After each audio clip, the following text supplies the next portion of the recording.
கர்த்தருடைய பரிசுத்த நாமம் மகிமைப்படுவதாக. இந்த நாளிலும் செய்திக்கு ஆதாரமாக நாம் வாசிக்க வேண்டிய வேத பகுதி 1 சாமுவேலின் புஸ்தகம், பக்கம் பழைய ஏற்பாட்டில் 349வது பக்கம். 1 சாமுவேலின் புஸ்தகம் 9ஆம் அதிகாரம் 8வது வசனம். அந்த வேலைக்காரன் இன்னும் சவுலை பார்த்து, இதோ என் கையில் இன்னும் கால்சேக்கள் வெள்ளி இருக்கிறது. தேவனுடைய மனுஷன் நமக்கு நம்முடைய வழியை அறிவிக்கும்படிக்கு அதை அவருக்கு கொடுப்பேன் என்றார். நாம் வாசித்திருக்கிற வேத வசனத்தின்படி கர்த்தர் நம்மோடு இடைபடும்படியாகவும் பேசும்படியாகவும் நமத்தில் இருக்கிற என்னுடைய மனைவி அவர்கள் ஜெபிப்பார்கள்.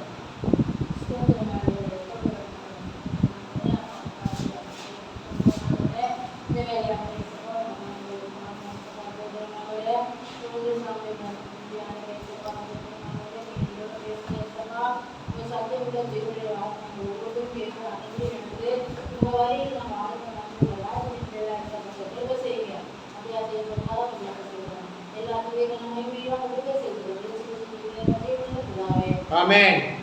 நான் வாசித்த திருவசனம் 1 சாமுவேலின் புஸ்தகம் 9ஆம் அதிகாரம் 8வது வசனம் இப்படியாக சொல்லுகிறது. அந்த வேலைக்காரன் பின்னும் சவுலை பார்த்து, இதோ என் கையில் இன்னும் கால் சேக்கல் வெள்ளி இருக்கிறது. தேவனுடைய மனுஷன் நமக்கு தம்முடைய வழியை அறிவிக்கும்படி அதை அவருக்கு கொடுப்பேன் என்றார். சரி, கர்த்தருக்கு ஸ்தோத்திரம். கடந்த வாரத்தில் என்ன செய்தி அடுத்த வாரம் பார்க்கலாம்னு உங்கள்கிட்ட சொல்லியிருந்தேன்.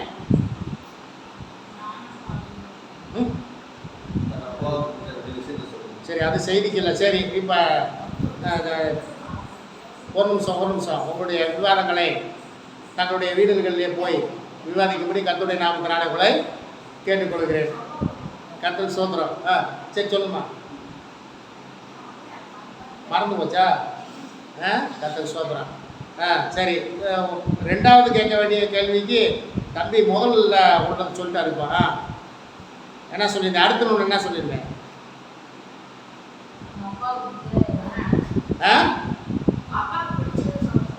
உங்கள் அப்பாவுக்கு பிடிச்சதில்ல. உங்கள் அப்பாவுக்கு நீங்கள் எப்படி நடந்து கொண்டா உங்கள் அப்பாவுக்கு பிடிக்கும் அப்படின்னு ஒரு 2-3 காரியத்தை சொல்லுங்கன்னு கேட்டிருந்தேன். ஆயத்தமாக இருக்கீங்களா? இல்லை, யோசிக்கவே இல்லை. பல அது என்ன சொல்கிறது, என்கேஜ்மெண்ட், நிறைய என்கேஜ்மெண்ட் இருந்ததுனால ஒவ்வொருத்தருக்கும் அதை பற்றி யோசிக்கலை. சரி, அப்போ நீங்கள் இன்னும் யோசிச்சுட்டு அடுத்த வாரம் வாங்க. அடுத்த வாரமும் கொஞ்சம் என்கேஜ்மெண்ட் ஜாஸ்தியாக இருக்குது, அதனால் கொஞ்சம் பின்வாங்குது. அப்படிதானே? சரி, கர்த்தருக்கு ஸ்தோத்திரம். சரி, அடுத்த வாரம் என்ன செய்தி பார்க்கலான்னு சொன்னேன். இல்லை,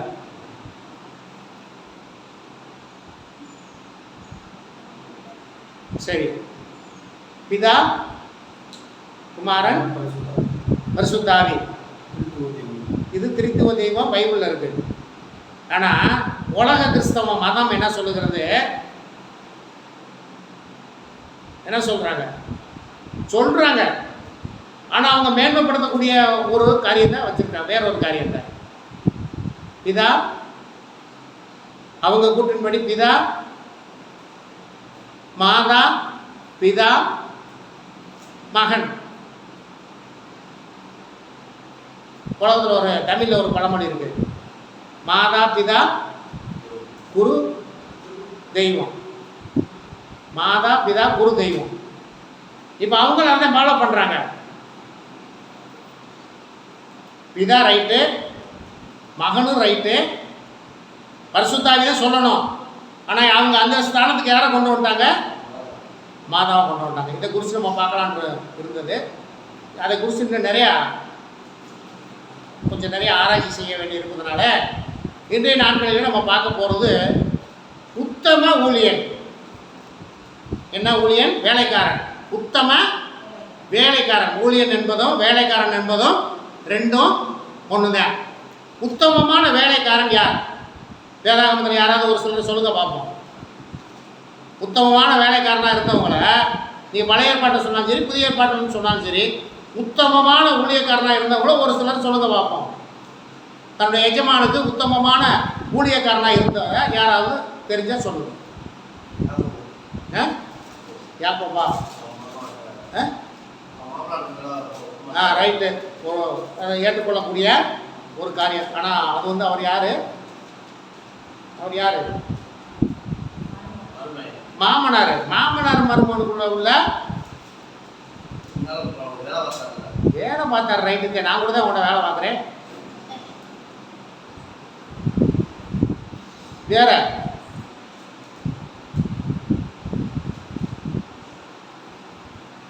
மையம் என்ன நினைக்கிறேன்னா, நீ வேலை பார்க்குறியா, நீ என்னையவே யார்ட்டையா போட்டு விட்டுறியா? அப்புறம் நெக்ஸ்ட்டு சொல்லுங்க பார்ப்போம், யாராவது சொல்லுங்க பார்ப்போம், டைம் இல்லை. ஆபிரகாமுக்கு ஒரு வேலைக்காரன் இருந்தார். யாரு ஆபிரகாம்னே யாரே தெரியாது. அப்புறம் ஒரு வேலைக்காரர் இருக்காருன்னு கேட்டிங்கன்னா நான் எப்படி சொல்கிறது? ஆபிரகாமுக்கு ஒரு வேலைக்காரர் இருந்தார். சரி, அதை நம்ம மூணாவதாக பார்க்க போகிற நபர். சரி, இப்போ சவுலுக்கு ஒரு வேலைக்காரர் இருந்தார். சவுலுக்கு ஒரு வேலைக்காரர் இருந்தார். அவர் பேர் சொல்லலைங்க. அதைத்தான் நம்ம வாசித்தோம். இப்போ வாசிங்க. ஒன்றாவது வசனத்தை வாசிங்க. பென்யமீன் கோத்திரத்தாரில் கீஸ் என்னும் பேருள்ள மகா பராக்கிரமசாலியான ஒரு மனுஷன் இருந்தான். கீஸ் என்னும் பேருள்ள மகா பராக்கிரமசாலியான ஒரு மனுஷன் இருந்தான். அவன் பென்யமீன் கோத்திரத்தானாகிய அபியாவின் மகனான பெகோராத்திற்கு பிறந்த சேரோரின் புத்திரனாகிய அபியேயின் குமாரன். பார்ப்பா எத்தனை தலைமுறை. சரி, அவனுக்கு சவுல் என்னும் பேர் உள்ள சௌந்தரியமான வாலிபனாகிய ஒரு குமாரன் இருந்தான். அவருக்கு இந்த கீஸ் என்கிற அந்த மனுஷனுக்கு சவுல் என்கிற ஒரு சௌந்தரியமான ஒரு குமாரன் இருந்தான். அதனால சௌந்தரியம்னா என்னது? சௌந்தரியமா இருக்கிறதுனா எப்படி? அழகு. அழகான வாலி பண்ணு எப்படி இருக்கும்? அழகா பண்ணு பார்த்தாவே சாப்பிடும் போல இருக்கும். அதே வாலி பண்ணுங்கிறது கண்ணம்லாம் நல்லா பண்ணு போல இருக்கும். அதே வாலி பண்ணு. அப்ப சௌந்தரியம் உள்ள ஒரு வாலிபன் இருந்தான். அப்புறம் இஸ்ரவேல் புத்திரரில் அவனை பார்க்கிலும் சௌந்தரியவான் இல்லை. அப்ப இஸ்ரவேலுக்குள்ளே பாருங்க, அவனை போல ஒரு சௌந்தரியவான் வேற ஒருவனா இல்ல. எல்லா ஜனங்களும் அவன் தோளுக்கு கீழாக இருக்கத்தக்கதாக எல்லா ஜனங்களுக்கும் அவன் தோளுக்கு கீழாக இருக்கத்தக்கதாக உயரமுள்ளவனா இருந்தான். அப்படின்னா பாத்தீங்கன்னா, இப்ப சவுல பக்கத்துல இருப்பாடி நான் போய் நின்னேன்னா அப்படி தோளுக்கு தான் இருப்பேன். அவன் அவ்வளவு உயரம், சௌந்தரியமே, அழகுண்டமே. சரி, கர்த்தருக்கு ஸ்தோத்திரம்.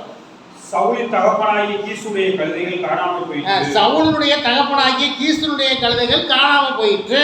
ஆகையால் கீஸ் தன் குமாரனாகிய சவுலை நோக்கி, தன் மகனாகிய சவுலை நோக்கி, வேலைக்காரர்கள் ஒருவனை கூட்டிக் கொண்டு கழுதைகளை தேட புறப்பட்டு போ என்றார். சரி, பண்ணி வேலைக்காரர்கள் ஒருவனை கூட்டிக் கொண்டு கழுதைகளை தேட போ என்றான்.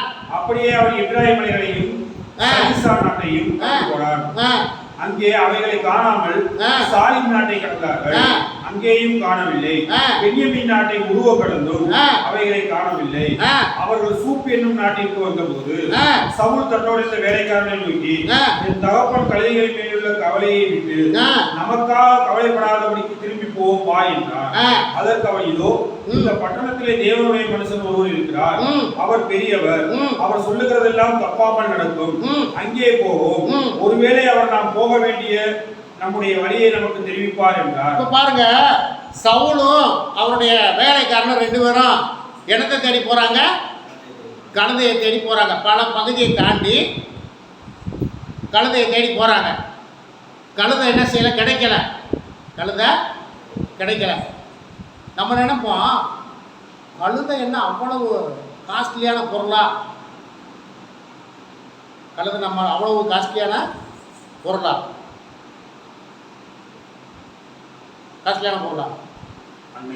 அன்னைக்கு ஏன்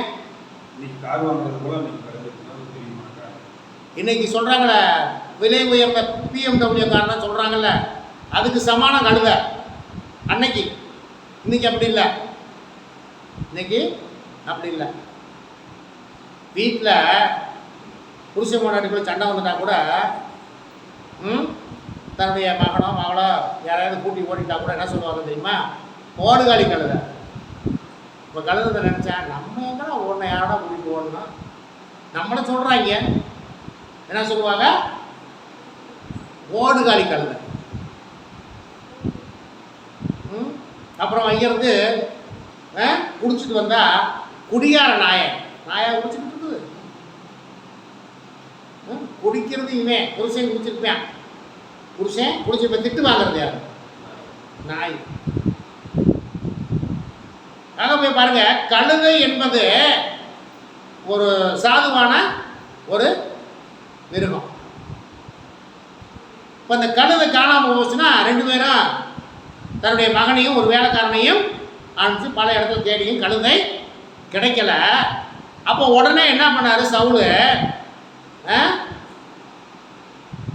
அவர்கள் சூப்பு என்னும் நாட்டிற்கு வந்தபோது சவுல் தன்னோடு இருந்த வேலைக்காரனை நோக்கி, என் தகப்பன் கழுதையின் மேல் உள்ள கவலையை விட்டு நமக்காக கவலைப்படாதபடிக்கு திரும்பி வா என்றார்.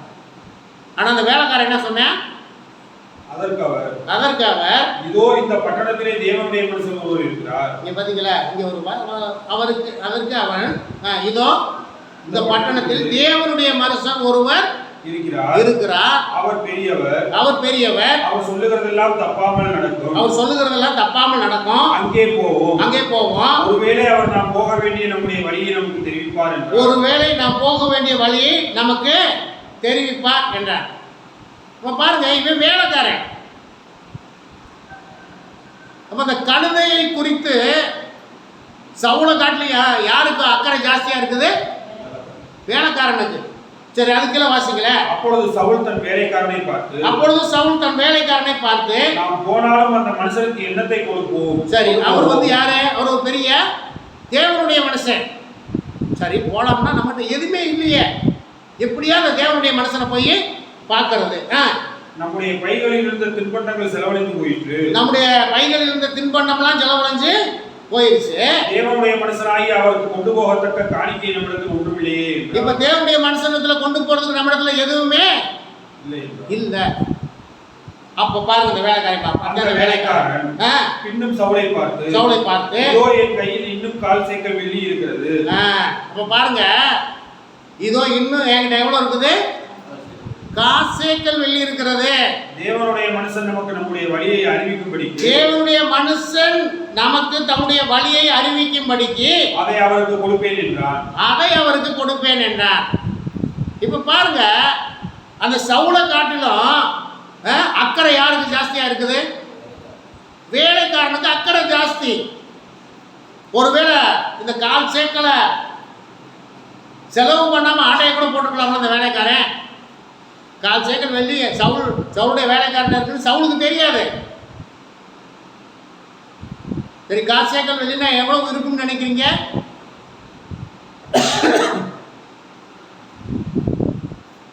அன்னைக்கு மதிப்புலையும் அது விலையேற பெற்றது, இன்னைக்கும் அதனுடைய தொகை விலையேற பெற்றது. சரி, இப்போ அடுத்து வாங்க, அடுத்த விஷயத்துக்கு வாங்க. அடுத்த வசந்த வாசி. முற்காலத்தில் இஸ்ரவேலில் யாரொருவர் தேவனிடத்தில் விசாரிக்க போனால் ஞான திருஷ்டிக்காரனிடத்திற்கு போவோம் வாருங்கள் என்பார்கள். இந்நாளிலே தீர்க்கதரிசி எனப்படுகிறவன் முற்காலத்தில் ஞான திருஷ்டிக்காரன் எனப்படுவான். அப்பொழுது சவுல் தன் வேலைக்காரனை நோக்கி, நல்ல காரியம் சொன்னாய், போவோம் வா என்றார். அப்படியே தேவனுடைய மனுஷன் இருந்த அந்த பட்டணத்துக்கு போனார்கள். அப்ப பாருங்க, தேவனுடைய மனுஷனை பார்த்து எஜமான் சொல்லுகிறாரு, நல்ல காரியத்தை சொன்னாய். இப்ப 2 பேரும் எங்க போறாங்க? யாரை பார்க்க போறாங்க? தேவனுடைய மனுஷனை பார்க்க போகிறார்கள். இதிலிருந்து நாம் கற்றுக்கொள்ளுகிற வேண்டிய வேத பகுதி என்ன அப்படின்னு கேட்டீங்கன்னா, நம்மெல்லாம் யாரு?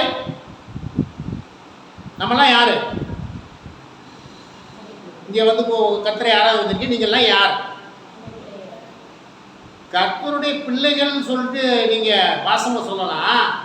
நான் அதை காட்டிலும் சொல்லுங்க, கர்த்தருடைய வேலைக்காரர். நம்மெல்லாம் யாரு? கர்த்தருடைய வேலைக்காரர். நம்ம என்ன செய்யணும்? அப்போ மற்றவங்களை எங்க கொண்டு போகணும்? மற்றவங்களை யார்கிட்ட கொண்டு போகணும்? தேவனிடத்துக்கு கொண்டு போகணும். உங்களையும் என்னையும் அதுக்காக தெரிஞ்சிருக்காரு, தெரிந்து கொண்டார். உங்களையும் என்னையும் கர்த்தர் நம்ம தெரிந்து கொண்டதை இந்த உலகத்துல கொடான கொடி ஜனங்கள் இருக்கிற இந்த உலகத்துல உங்களையும் என்னையும் தெரிந்து கொண்டது எதுக்கு தெரியுமா? தேவனை அறியாதவர்களை தேவனிடத்துல கொண்டு போகணும். அதுக்கு நம்முடைய பணம் காசுகள் பெரிதாக நம்ம நினைக்க கூடாது. நம்முடைய பண காசுகளை பெரிதாக நினைக்காமல் மற்றவர்களுக்கு என்ன செய்யணும்? தேவனுடைய வழியை காண்பிக்கணும். இப்போ இந்த தேவனுடைய மனுஷனிடத்துல இந்த சவுலை கூட்டிட்டு போனது இப்போ யாரு? ஆலோசனை சொல்லி கூட்டிட்டு போனது யாரு? வேலைக்காரன். இப்ப அந்த வேலைக்காரனுடைய சொல்லையும் கேட்டபடினால, வேலைக்காரனுடைய சொல்லை கேட்டபடினால சவுல் என்ன ஆனார் தெரியுமா? ராஜாவாயிட்டாரு.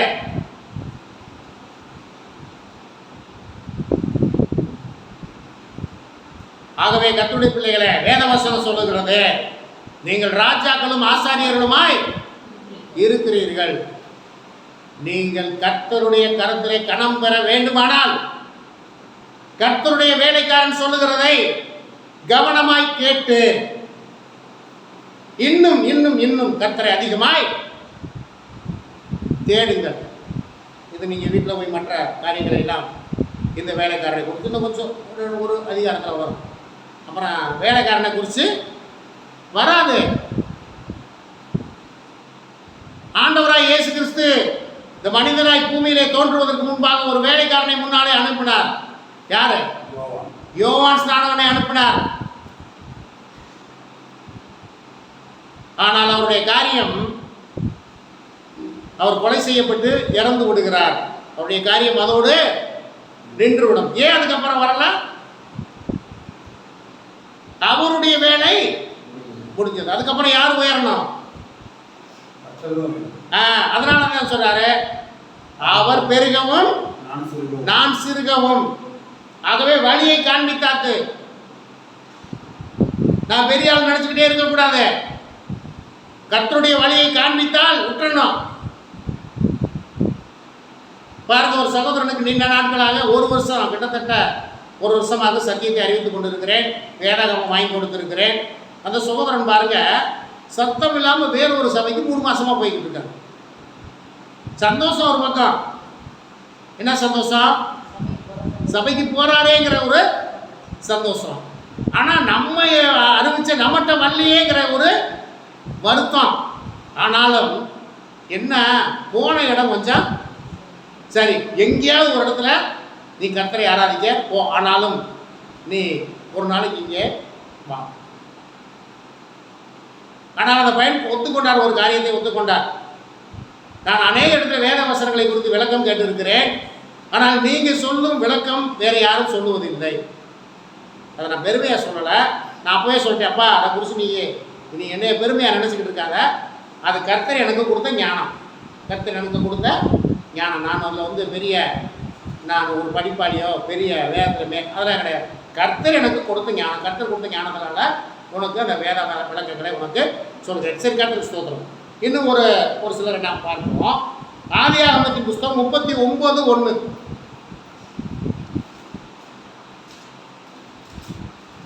யோசேப்பு எகிப்துக்கு கொண்டு போகப்பட்டார். பார்வோனுடைய பிரதானியும் வேளாண்களுக்கு அதிபதியுமாகிய போத்திபார் என்னும் எகிப்தியன் இருந்தார். அவரை அவ்விடத்துக்கு கொண்டு வந்த இஸ்ரவேலருக்கு விலக்கி வாங்கினார். கர்த்தர் யோசேப்போட இருந்தார். அவர் காரிய சித்தியுள்ளவரானார். அவர் எகிப்தியனாகிய தன் எஜமானுடைய எகிப்திலே இருந்தார். கர்த்தர் அவரோட இருக்கிறார் என்றும் செய்கிற யாரையும் கர்த்தர் வாய்ப்பு பண்ணுகிறார் என்றும் அவர் எஜமான் கண்டு. இப்ப இந்த யோசேப்பு யாரு? இந்த யோசேப்பு யார்? யாக்கோபுடைய மகன்களில் ஒருவர்.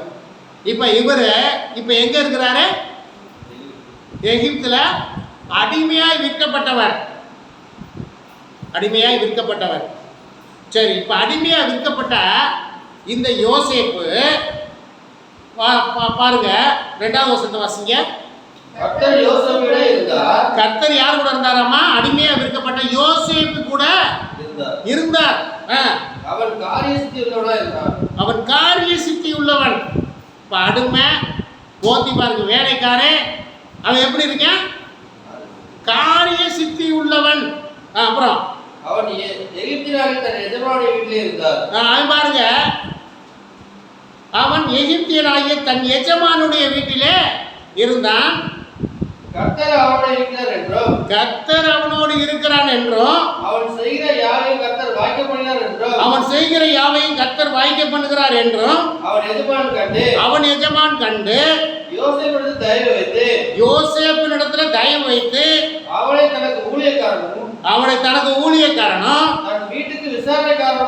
தன்னுடைய வீட்டுக்கு விசாரணை காரணமாக்கி தமக்கு உண்டான எல்லாவற்றையும் அவன் கையிலே ஒப்புவித்தான். ஏன்? கர்த்தர் அவனோடு இருந்தபடினாலே, அவன் காரிய சித்தி உள்ளவனாய் இருந்தபடினாலே, உத்தமமாய் இருந்தபடினாலே, அடிமையாக வாங்கப்பட்ட அந்த வேலைக்காரனிடத்துல எல்லாவற்றையும் கர்த்தர் நமக்கு ஒப்புவிக்கணும்னா நம்ம என்ன செய்யணும்? கர்த்தர் நமக்கு எல்லாவற்றையும் ஒப்புவிக்கணும்னா நம்ம எப்படி இருக்கணும்? உண்மை உள்ள வேலைக்காரனா இருக்கணும்.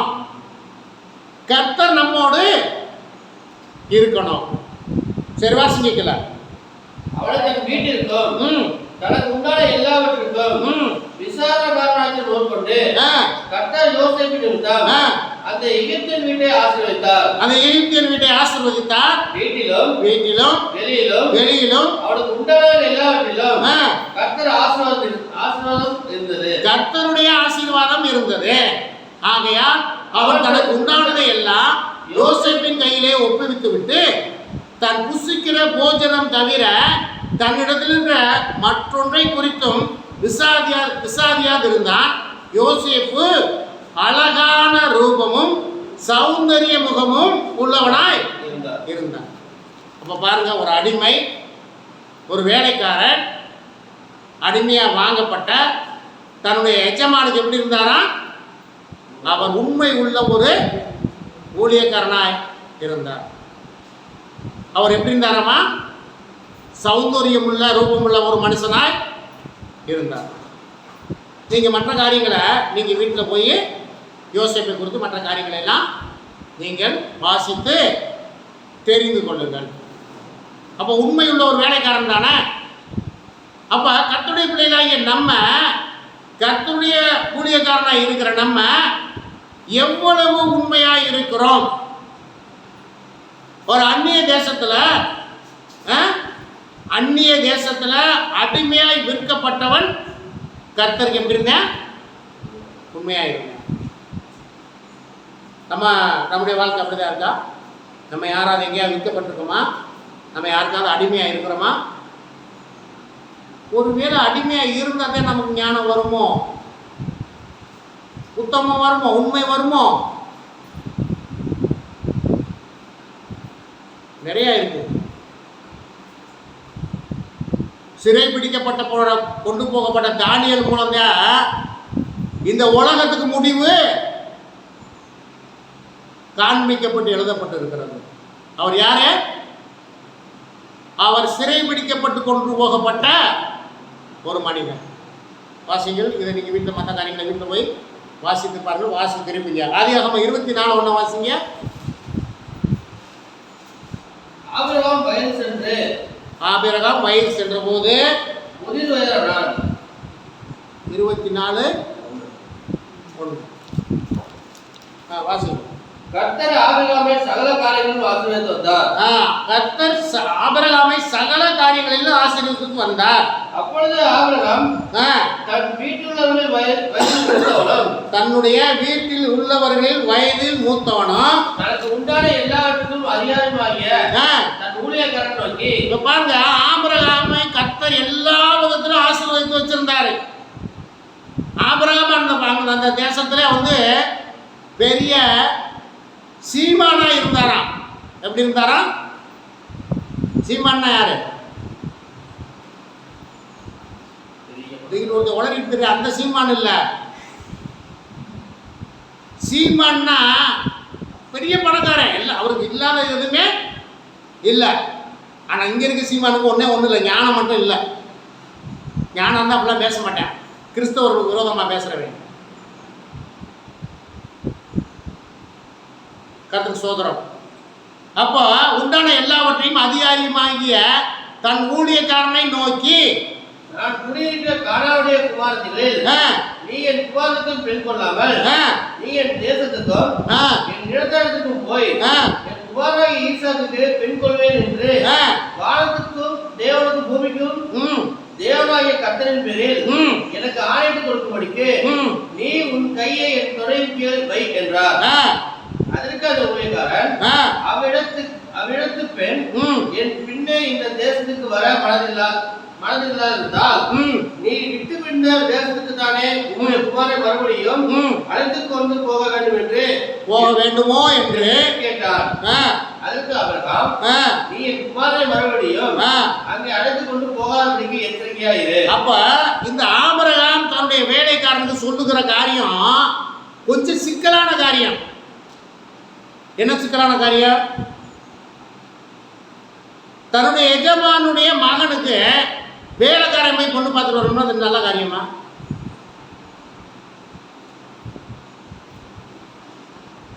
நேரடியா போய் மாப்பிள்ளைய பொண்ணை பார்த்து கட்டிட்டு வரதே பெரிய சிக்கலா கிடக்குது.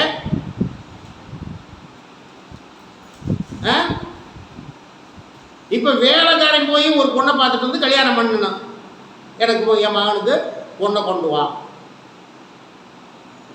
சரி, இப்படியாப்பட்ட சிக்கலான காரியத்தை ஏன் இந்த எலியேசர்கிட்ட ஒப்பு கொடுத்தார் தெரியுமா? இந்த எலியேசர்கிட்ட இந்த வேலையை கொடுத்தோம்னா இந்த எலியேசர் சரியா இந்த காரியத்தை செய்வாங்கிறது ஆபிரகாமுக்கு தெரியும். கர்த்தர் பாருங்க, ஒவ்வொருத்தரை குறித்தும் அவருக்கு தெரியும் எந்த காரியத்தை யார்கிட்ட கொடுத்தா அது சரியா நடக்கும் என்பதை கர்த்தருக்கு தெரியும். வாசிக்கல, என்னை தாப்புடைய வீட்டில் என் இனத்தால் இருக்கிற தேசத்தில் வந்து அழைத்து வந்தோம், என் சந்ததிக்கு இந்த தேசத்தை தருவேன் என்று எனக்கு சொல்லி ஆணையிட்டவருமான வாரசுக்கு தேவனாகி கர்த்தர், நீ அங்கே இருந்து என் குமாரனுக்கு ஒரு பெண்ணை கொண்டு வரும்படிக்கு தம்முடைய தூதரை ஒரு முன்பாக அனுப்புவார். பாருங்க, ஆபிரகாம் என்ன சொல்றாரு? என்னை என் தகப்பனுடைய வீட்டிலும் என் இனத்தார் இருக்கிற தேசத்திலுமிருந்து அழைத்து வந்தவரும் உன் சந்ததிக்கு இந்த தேசத்தை தருவேன் என்று சொல்லி ஆணையிட்டு வருமான வானத்துக்கு தேவனாகிய கர்த்தர், நீ அங்கே இருந்து என் குமாரன் ஒரு பெண்ணை கொண்டு வரும்படி தம்முடைய தூதனை உனக்கு முன்பாக அனுப்புவார். இப்போ பாருங்க, தன்னுடைய ஊழியக்காரனுக்கு சொல்றாரு, நீ போ, உனக்கு முன்பாக என்னுடைய ஆண்டவர் வந்து ஒரு தூதனை உனக்கு முன்பாக அனுப்புவார். அப்புறம் பெண் உன் பின்னே வர மனதில்லாத ஆகியல் அப்பொழுது நீ இந்த என் ஆணைக்கு நீங்களா இருப்பாய். அங்கே மாத்திரம் என் குமாரை மறுபடியும் அழைத்து கொண்டு போக வேண்டாம் என்றார். பெண் உன் பின்னே வர மனதில்லாதிருந்தாயில் அப்பொழுது நீ இந்த ஆணைக்கு நீங்களாய் இருப்பாய். அங்கே மாத்திரம் என் குமாரனை மறுபடியும் அழைத்து கொண்டு போக வேண்டாம் என்றார். அப்பொழுது இந்த ஊழியக்காரன் தன் கையை தன் எஜமானுடைய ஆபிரகாமுடைய தொடையின் கீழ் வைத்து இந்த காரியத்தை குறித்து அவனுக்கு ஆணையிட்டு கொடுத்தான். பின்பு அந்த ஊழியக்காரன் தன் எஜமானுடைய ஒட்டகங்களில் 10 ஒட்டகங்களை தன்னுடைய கொண்டு போனான். தன் எஜமானுடைய சகல விதமான உச்சிதமான பொருட்களும் அவன் கையில் இருந்தது.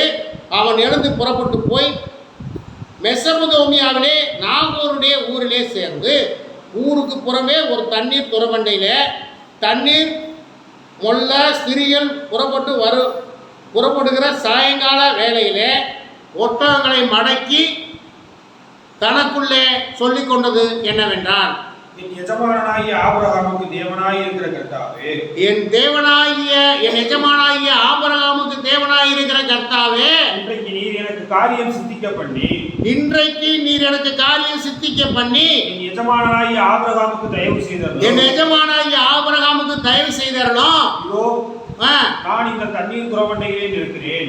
இந்த ஊராருடைய பெண்கள் தண்ணீர் கொள்ள புறப்பட்டு வருவார்களே, நான் குடிக்க உன் குடத்தை சாய்க்க வேண்டும் என்று நான் சொல்லும் போது குடி என்றும் உன் ஒற்றர்களுக்கு குடிக்க கொடுக்க வார்ப்பேன் என்றும் சொல்லும் பெண் எவ்வளவோ எவ்வளவோ எவ்வளவோ அவளே நீர் உம்முடைய ஊழியக்காரனாகிய ஈசாக்குக்கு நியமித்தவளாய் இருக்கவும் என் எஜமானுக்கு அனுக்கிரகம் செய்தீர் என்று நான் அதனாலே அறியவும் செய்தலும் என்றார். சரி, இப்ப பாருங்க, இந்த எஜமான் வந்து என்ன பண்றாரு?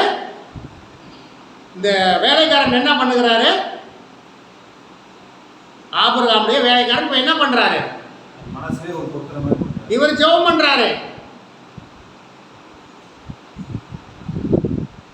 இப்ப ஜெபம் பண்ணி இந்த ஊர்ல தண்ணி மோறணும், யாரு எந்த பெண்ணு வருதோ எனக்கு தாகத்துக்கு குடிக்கத்தா என்று சொல்லுகிற பெண்ணே, என் எஜமானுக்கு நீங்க காண்பிக்கிற, என்னுடைய எஜமானுக்கு நீங்க காண்பிக்கிற ஒன்னா இருக்கணும் அப்படின்னு கேட்கிறாரு. நடந்துச்சா இல்லையா? ஏன்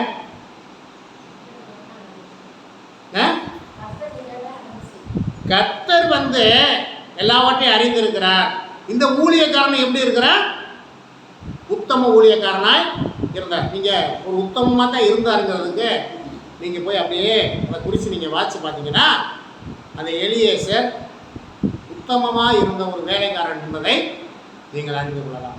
இன்னும் நிறைய காரியங்கள் உண்டு, நிறைய வேலைக்காரர்கள் உண்டு. அதெல்லாம் நம்ம பார்க்கணும், நமக்கு நேரம் போதாது. ஆகவே கர்த்தருடைய பிள்ளைகளை நாம் எல்லாரும் கர்த்தருடைய வேலைக்காரர்கள். தாமும் கர்த்தருக்கு வேலை செய்து அநேகரை, எப்படி சவுளுடைய வேலைக்காரன் சவுலை தேவனுடைய மனுஷனுக்கு அழைத்து போனாரோ அதை போல நீங்கள் கர்த்தருடைய பிள்ளைகள் கர்த்தரை அறிந்து கொள்ள கர்த்தருடைய வேலைக்காரனாக இருக்கிற இந்த அடிமை இடத்துல நீங்கள் கூட்டிகிட்டு வரணும். ஜனங்களை நீங்கள் கூட்டிகிட்டு வரணும். கர்த்தருக்கு வழியை நம்ம பாருங்க, அவர்களுக்கு வழியை யார் காண்பித்தது? சவுலுக்கும் சவுளுடைய வேலைக்காரனுக்கு வழியை காண்பித்தது யாரு?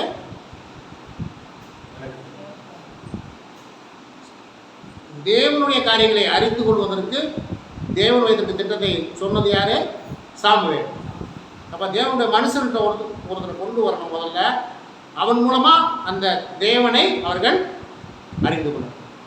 ஆகவே கர்த்தருடைய பிள்ளைகளை நீங்கள் முதல்ல சொன்னது போல, ஆராதனை ஆரம்பிக்கிறது போல, பாடல் வேலையை சொன்னது போல, நாம் இங்கே யாரும் பலசாலிகள் அல்ல, பெரிய பராக்கிரமசாலிகளும் அல்ல. நாம் எல்லாரும் யாரு? கர்த்தருடைய வேலைக்காரர்கள். நீங்கள் உண்மையாக இருங்க, உத்தமமாக இருங்க, கர்த்தருடைய வழியை காண்பிக்கிறவர்களாக இருங்க. கர்த்தர் உங்களை ஆசீர்வதிப்பார், உங்களை உத்தமம் உள்ளவர்களாய் மாற்றுவார். கர்த்தர் நம்ம இந்த காரியங்களை ஆசீர்வதிப்பாராக. கர்த்தர் ஸ்தோத்திரம். கர்த்தருடைய சமூகத்தில் உங்களுடைய தாக்குங்கள். நாம் ஜெபிப்போம். அன்பின் பரலோக பிதாவே, இந்த வேலைக்கான நன்றி. இந்த நாளில் கூட கர்த்தாவே ஸ்தோத்திரம். ஆண்டவரே, உத்தமமாய் காணப்பட்ட ஊழிய வேலைக்காரர்களை குறித்து நாங்கள் பார்த்தோம். தகப்பனே, நாங்களும் உங்களுடைய வேலைக்காரர்களாக இருக்கிறோம். எங்களை உத்தமம் உள்ள வேலைக்காரர்களாக எங்களை மாற்றும். நாங்களும் உத்தமமாய் உண்மையாய் காணப்பட அநேகரை ஆண்டவரே உங்க வழியை காண்பிக்கிறவர்களாக, அநேகரை ஒரு ராஜ்யத்துக்கு நேராய் வழி நடத்துகிறவர்களாக எங்களை நீங்க மாற்றுங்க ஆண்டவரே. தகப்பனே, தொடர்ந்து எங்களோடு பேசுங்க, எங்களோடு இடைப்படுங்க, எங்களோட கூட இருங்க, எங்களை ஆசீர்வதிங்க. அன்று யோசேப்போடு இருந்த கூட இருந்த தேவன், அடிமையாய் இருந்த யோசேப்போடு இருந்த தேவன் எங்களோடு கூட இருங்க. சிறை கைதியாய் கொண்டு போகப்பட்ட தானியோடு இருந்த தேவனே, நீங்கள் எங்களோடு கூட இருங்க. ராஜா, அன்று ஏசப்பா ஸ்தோத்திர, சவுளுடைய வேலைக்காரனுக்கு ஞானத்தை கொடுத்தவரே, எங்களுக்கு ஞானத்தை கொடுங்க ஆண்டவரே. நாங்கள் உங்களுடைய உண்மை உள்ள வேலைக்காரர்களாய் காணப்படவும் அநேகரை உங்கள் ராஜ்யத்துக்கு நேராய் அன்று ஆண்டவரே ஸ்தோத்திரம், ஆபிரகாமுடைய மகனாகிய ஈசாக்குக்கு ஒரு துணையை ஏற்படுத்தின ஆண்டவரே ஸ்தோத்திரம். ஆண்டவரே எலியேசரை போல தகப்பனே மணவாளனாகிய உங்களுக்கு நாங்கள் அநேக ஆண்டவரே மணவாட்டிகளை நாங்கள் கொண்டு வருவதற்கு எங்களுக்கு உதவி செய்யுங்க ஆண்டவரே. வருகிற நாட்களிலே உம்முடைய சபையிலே அநேக ஜனங்கள் காணப்படணும். எதை எங்களுக்கு செய்வீங்க என்பதை நாங்கள் விசுவாசிக்கிறோம். உங்கள் நாம மகிமைப்படட்டும். தொடர்ந்து எங்களை ஆண்டு கொடுத்து வழி நடத்துங்க. இயேசு கிறிஸ்துவின் நாமத்தினாலே ஜெபிக்கிறோம் எங்கள் ஜீவனுள்ள நல்ல பிதாவே, ஆமென். என் ஆத்துமாவே கர்த்தரை ஸ்தோத்திரி, என் முழு உள்ளமே பரிசுத்த நாமத்தை ஸ்தோத்திரி. என் ஆத்துமாவே கர்த்தரை ஸ்தோத்திரி, கர்த்தர் செய்த சகல உபகாரங்களையும் மறவாதே, ஆமென். நம்முடைய பிதாவாகிய தேவனுடைய அன்பும் கர்த்தராகிய இயேசு கிறிஸ்துவின் கிருபையும் பரிசுத்த ஆவியானவருடைய அன்யோன்யமும் கர்த்தரை தொழுது கொண்ட கர்த்தருடைய பிள்ளைகளாய் நம்மோடும் உலகத்தில் உள்ள எல்லா பரிசுத்தவான்களோடும் என்றும் என்றும் சதா காலம் நிலைத்திருப்பதாக, ஆமென். அல்லேலூயா, அல்லேலூயா, அல்லேலூயா.